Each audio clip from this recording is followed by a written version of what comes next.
itlog guys. Try natin ito, baka pwede na to.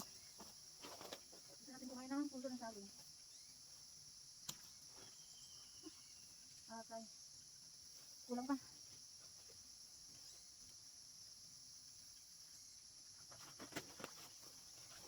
Kailangan pa natin lagdagan.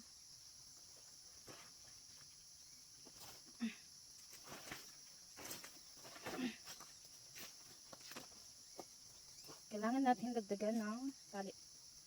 Kasi sa baba, gumagalaw pa kasi siya. So dapat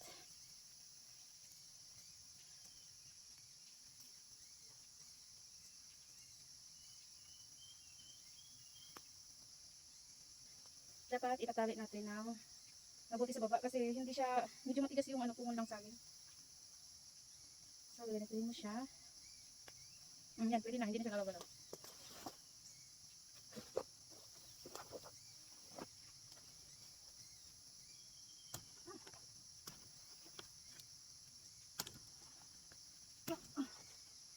Oh.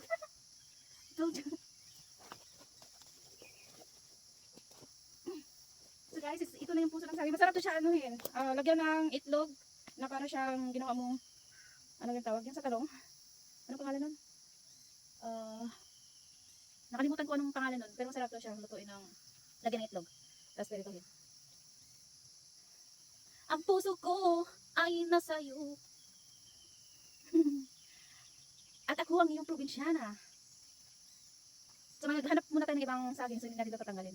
Baka may mahanap pa tayo ng ibang saging. So ilagay natin sa sakbal. Pero bago dyan is maglilinis muna ako sa ating saging. At maganda na yung mga saging guys. And thank you Lord.